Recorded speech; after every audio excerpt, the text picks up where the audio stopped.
look what we just got. My name's Kyle. And my name's Melissa. Together, we've been traveling with our dog Dolly in our Toyota RAV4. We've decided, though, it's time to convert our very own camper van.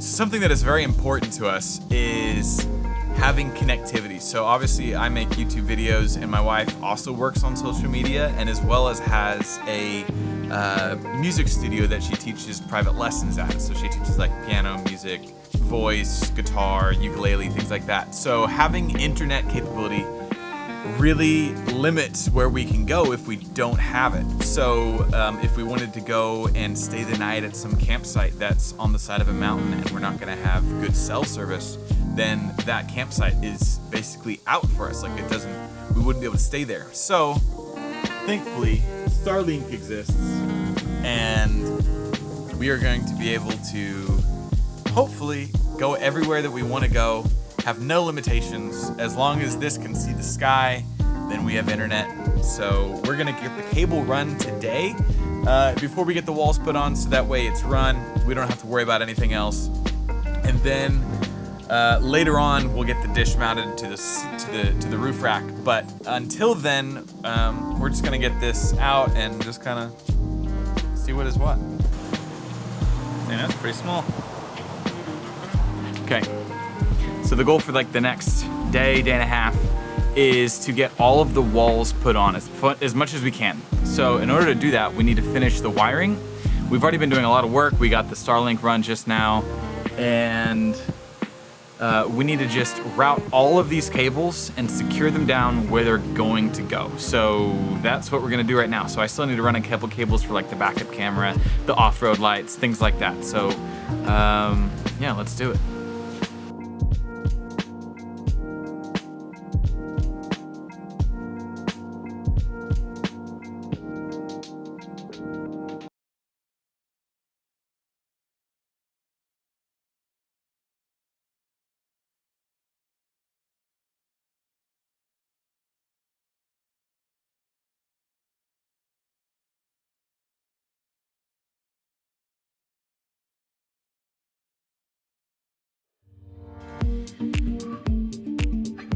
So for the off-road lights, the cable that they come with end right here. So we need to go all the way, or the rest of the way, down to our battery system and our fuse box. So I ran some 10 gauge wire. The instructions only call for 12, so we should be plenty good. These are heat shrink connectors.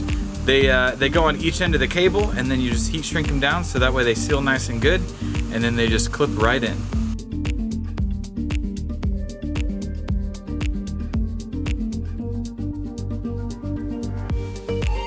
Well, I was working down on the wires down here and went to brace myself to stand up and put my hand right here and pushed straight through it, cracked it all up nice and good. So looks like we're replacing that.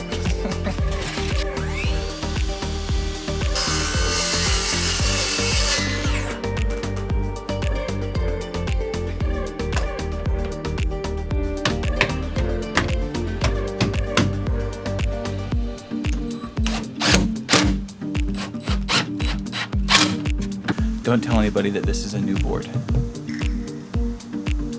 Shh. Here's kind of a look of what it's gonna be. Here in just a little bit, we just gotta get insulation in there, connect the ground cable, get that ran through, and then we should be good to secure this to the wall, and it's gonna be amazing. Well, we gotta run some additional cables in the back for like the DC panel and the AC panel, but we are almost there. Almost there. Flooring just came, so this is going to be for the back of the van. Now we need to get everything out, glue this puppy down, and then we can start installing things permanently in the back.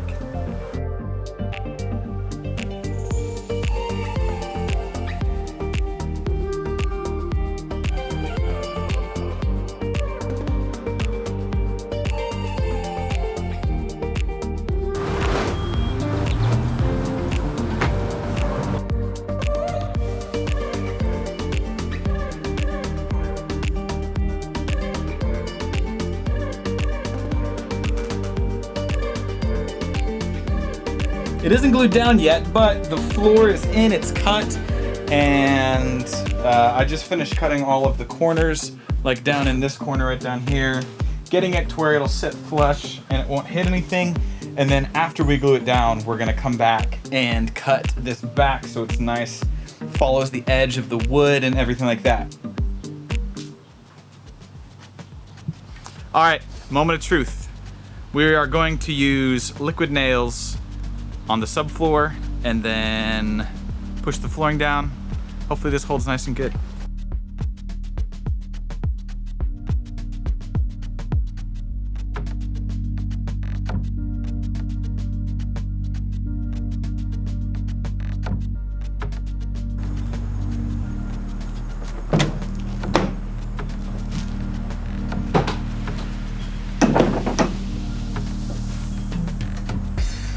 It's morning, the sun is bright, and the floor looks great. Well, it looks as good as it can be without it being finally cut into the corners. So that's what we're about to do. So the goal for today is to get wall paneling up completely. It was as much as we can. So like in the back over here, we already have these panels cut, so we just have to get the insulation stuffed in there and mount them to the wall. And then the sides of the wall where the cabinets are gonna be, like behind the galley and the tall floor-to-ceiling cabinet that we're gonna be putting in, that's gonna get put in it today as well. And then we're gonna make the cabinets. So this is the last day that I'm gonna be here at my parents' house. And my dad's wood workshop is so much better than mine that I really, really, really want to make the cabinets here instead of at my house, where I don't really have a great woodworking setup. So that is the goal for today. Finish the flooring. This is gonna take like 10 minutes at the most. And then get the walls, the two that we have installed and put in, and then get the walls for the cabinets put in so then we can make the cabinets to go on. So the biggest thing with the cabinets is that it has to follow the curvature of the wall panel once we put it in, and kind of like we have to like scribe the back of it so it kind of goes up and over and follows the curve of the roof. Anyways, so that's the goal for today. Hopefully, fingers crossed, we can get that much stuff done.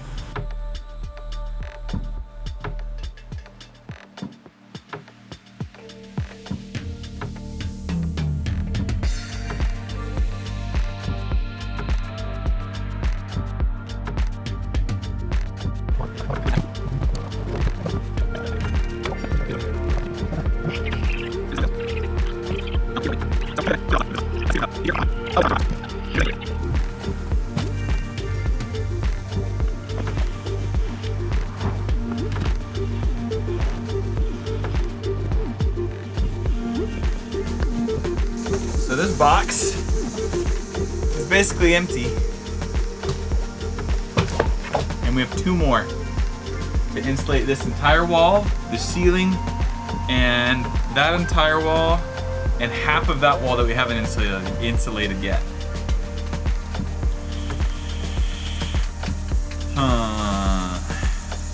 This is gonna be close. By close, probably I'll have to order a box or two more.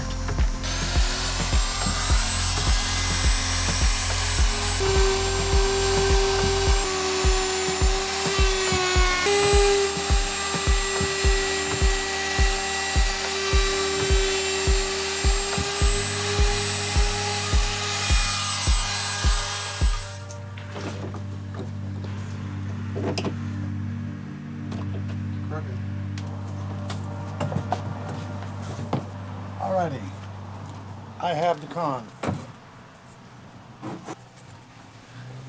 Okay. Time for some insulation.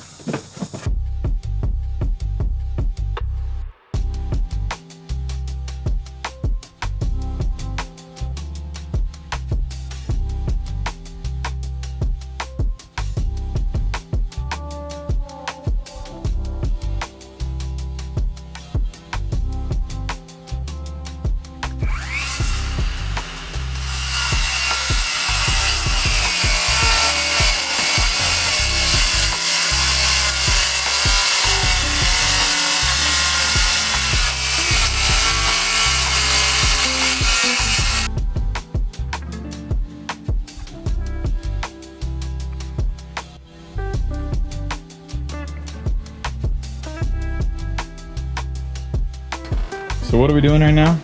Okay. I'm getting this set, and then I'm not gonna mark it, but see as I follow this up, see how it goes in, it's gonna follow it. Mm-hmm. So actually I could start right here. All right, you ready? Yep.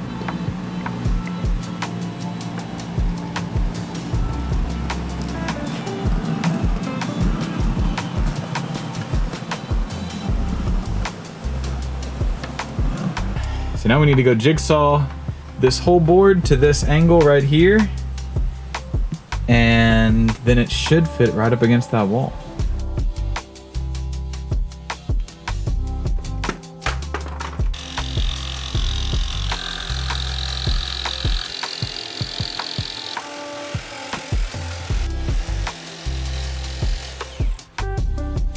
Third time's the charm, come on. You know what? I'd say that's not terrible. So today's my last day in Indiana, and I have to head back tomorrow because Melissa has a recital that I have to be there to run sound and production for and things like that, as well as just wanting to be there for it. And so we're trying our fastest to get at least this cabinet done, because this is going to be the hardest one with the scribing to follow the back wall, as well as the roof. So I have a good feeling that we're gonna get this one done though. We still got plenty of daylight. We're getting a lot done. Well, we made an oopsie. So we ended up cutting the board that we scribed on and everything a half an inch shorter than what we needed to. So, Because of the curve. yeah, because of just the way that the wall kind of curved, it kind of dipped in and then back out. So when we wrote the line, we didn't think about how it was half an inch further in. So then we cut 23¼ inch, or 23, yeah, I meant a quarter inch if I didn't, yeah. So 23¾ inch. And so now we just transcribed onto this board 2 templates that we're gonna cut out. And we're gonna cut one and go and make sure that it's right this time. So, be right back. This just goes to show that no matter how many times you measure, sometimes you just think wrong. Because we measured what we thought was right. So it's obviously way darker than the previous clips. So we've run into a little bit of a hiccup with the scribing of the tall cabinet. Basically, when we brought it in and put it up against the wall next to the main galley cabinet that we made, it like doesn't line up. So like we scribed it on the wall, it fits pretty good on the back wall, but then when you push it up against the wall, the front of the galley cabinet is like the top of it sticks out more than the tall cabinet does. Obviously they have to be the same because they're gonna be like one seamless cabinet when it's finished. So we transcribed or like scribed out a new template, cut it, brought it into the van, and the plan is, because it's so dictated off of how the galley cabinet is sitting, that one is, we're going to finish the wall and get that completely installed onto the wall, screwed in, so that way it's resting as it's going to be permanently. And then we will bring in that cabinet. We left some additional space on the front side of it. That way we can use a straight edge off of the galley cabinet and cut the front face of the tall cabinet just exactly how it needs to be. Because nothing's square in a van. Every single thing is curving, single thing is not a perfect angle. So it's just kind of awkward sometimes. So the plan right now is we're gonna get the wall finished, and then early in the morning before I have to leave, we will finish the tall cabinet, get that all finished, and hopefully that'll be good and we can get this stupid cabinet finished, because oh my gosh, it is annoying and I want it done. I just want it done so bad. So every single thing with a van is 1 step forward, 2 steps back, and then 2 steps forward, and then 1 step back, and it never ends. You never know what's next until you've run into some hiccup. I'm sure like professional van builders don't have this issue, but I sure do.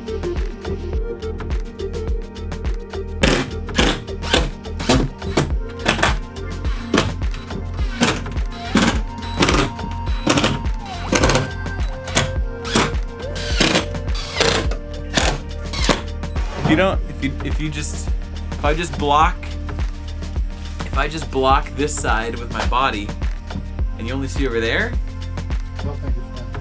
it's done. When I built these cabinets, I built them as one solid piece. So the toe kick is built in, and everything is one piece. A lot of people will build their cabinets, and the toe kick is a separate piece, and you'll attach that to the ground, and then you'll basically make a perfect box. And then the box, which is the cabinet, will sit on top of that toe kick. These are just one solid piece. So in order to secure them to the ground, what I'm gonna do is just use some 2x4s, drill these to the floor, right alongside where the side of the cabinets are going to the ground, and then just put some screws through the sides of the cabinet into the 2x4. It'll be secured into the ground. Then we'll also secure it back into the back wall studs. And we should have a pretty darn secure cabinet. Okay, here's what it looks like right here. So we got the 2x4s, and there's just enough gap on the sides for the cabinet to sit in here. So it's gonna be a pretty snug fit.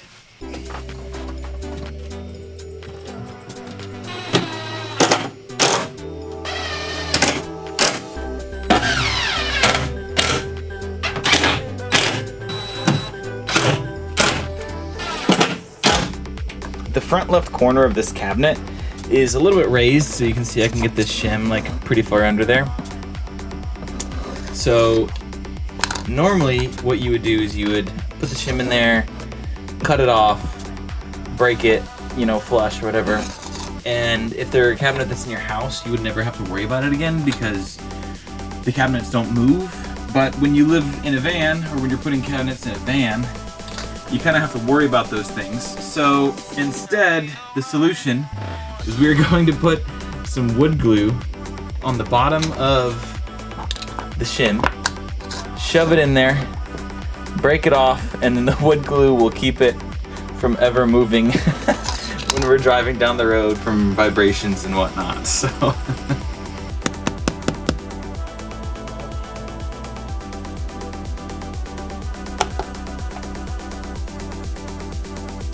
this shim's holding on for dear life.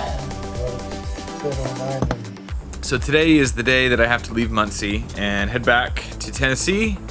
So we're trying to wrap up a bunch of the cabinets, mainly just like getting the walls scribed and those pieces like nice and square with the rest of the cabinets. And then we gotta pack up and load everything. So we were up till like 1 a.m. last night and I'm tired.